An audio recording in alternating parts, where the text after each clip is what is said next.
ప్రజా వ్యయాన్ని తగ్గిస్తానన్న వాగ్దానంపై అధికారం చేపట్టిన పశ్చిమ మితవాది జేవియర్ మిలైకి వ్యతిరేకంగా ప్రజలు ఆందోళనకు దిగారు. మిలై ఆర్థిక చర్యలను వ్యతిరేకిస్తూ వేలాది మంది అర్జెంటీనియన్లు రాజధాని బ్యూనస్ ఎయిర్ వీధుల్లో నిరసన చేపట్టారు. పేదలకు ఆర్థిక మద్దతు కల్పించాలని ఆందోళనకారులు డిమాండ్ చేశారు. పలు వీధుల నుండి అధ్యక్ష భవనం ఎదుట ఉన్న చారిత్రాత్మక మీటింగ్ పాయింట్ ప్లాజా డిమయో స్క్వేర్ ర్యాలీగా చేరుకున్నారు. మిలై ప్రమాణ స్వీకారం చేసిన అదే ప్రాంతంలో నిరసన చేపట్టారు. మిలై నియంతలా వ్యవహరిస్తున్నారని నినాదాలిచ్చారు.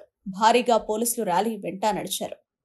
ఇది శాంతియుత ర్యాలీ అని, ఆందోళనలు ఘర్షణలు కోరుకోవడం లేదని వామపక్ష ఆందోళన బృందం అధ్యక్షుడు ఎడ్వార్డ్ బెల్లిమోనో తెలిపారు. అర్జెంటీనా నూతన అధ్యక్షుడిగా జేవియర్ మిలై డిసెంబర్ 10న బాధ్యతలు స్వీకరించిన సంగతి తెలిసిందే.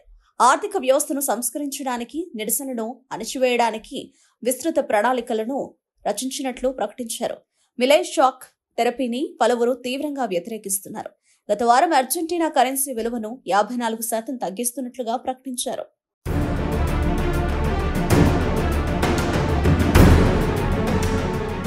సబ్సిడీలను, ప్రభుత్వ సేవలను రద్దు చేశారు. అర్జెంటీనా ఆర్థిక సంక్షోభం నుండి బయటపడాలంటే ఈ చర్యలు చేపట్టాల్సిందేనని మిలై సన్నిహిత మంత్రులు పేర్కొన్నారు.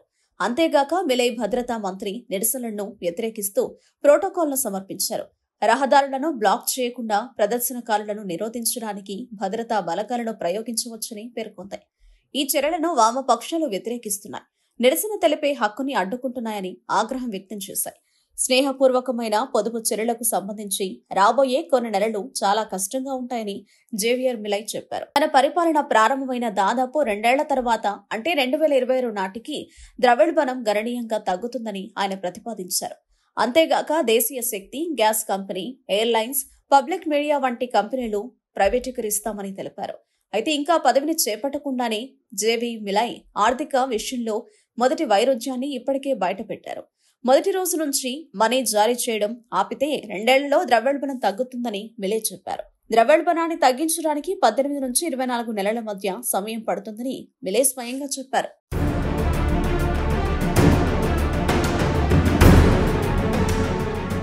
ఎన్నికల వేళ తాను అధికారానికి వచ్చిన తర్వాత దేశ రిజర్వ్ బ్యాంకును రద్దు చేస్తానని, ప్రభుత్వ ఖర్చు కోత పెడతానని, పతనమవుతున్న దేశ కరెన్సీ పెసోను రద్దు చేసి కొన్ని దేశాల మాదిరి అమెరికా డాలర్ను చట్టబద్దమైన కరెన్సీగా ప్రకటిస్తానని మైలీ చెప్పారు.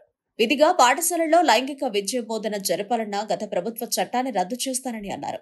అర్జెంటీనాలో ప్రస్తుతం 45% జనం దారిద్ర్య రేఖకు దిగువన ఉన్నారు.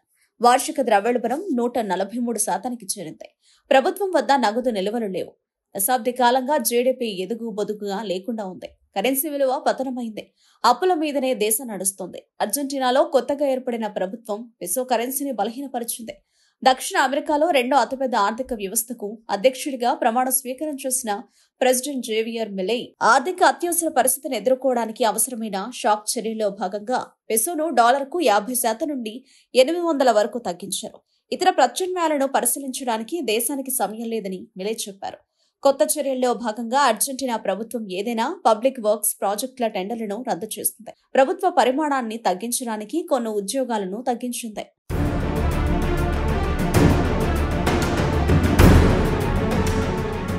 అర్జెంటీనా 143% వార్షిక ద్రవ్యోల్బణంతో బాధపడుతోంది. దాని కరెన్సీ పడిపోయింది. 10 మంది అర్జెంటీనాల్లో 4 పేదరికంలో ఉన్నారు. అర్జెంటీనా ఆర్థిక లోటు $43 బిలియన్. అంతర్జాతీయ ద్రవ్యనిధితో $44 బిలియన్ల రుణం. ఏప్రిల్ నాటికి $10.6 బిలియన్ బహుపాక్షిక ప్రైవేటు రుణదాతల కారణంగా ఉంది. 2019 నుండి అర్జెంటీనా పెసో కరెన్సీ కఠినమైన మూలధన నియంత్రణల ద్వారా కృత్రిమంగా బలంగా ఉంచబడింది. ఇది డాలర్కు అధికారిక మారకం రేటు 366, డాలర్కు 1000 వరకు ఉన్న సమాంతర రేట్ల మధ్య విస్తృత అంతరాన్ని సృష్టించింది. ఇదిలా ఉంటే ఐఎంఎఫ్ అర్జెంటీనా కొత్త చర్యలను స్వాగతించింది. సంస్థతో దాని రుణం గురించి అర్జెంటీనాతో తదుపరి చర్చల కోసం అవి మంచి పునాదిని అందిస్తాయని పేర్కొంది. ఈ సాహసోపేతమైన ప్రారంభ చర్యలు సమాజంలో అత్యంత దుర్బలమైన వారిని రక్షించే విధంగా, విదేశీ మారకపు పాలనను పటిష్టపరిచే విధంగా పబ్లిక్ ఫైనాన్స్ ను గణనీయంగా మెరుగుపరచడం లక్ష్యంగా పెట్టుకున్నాయని తెలిపింది.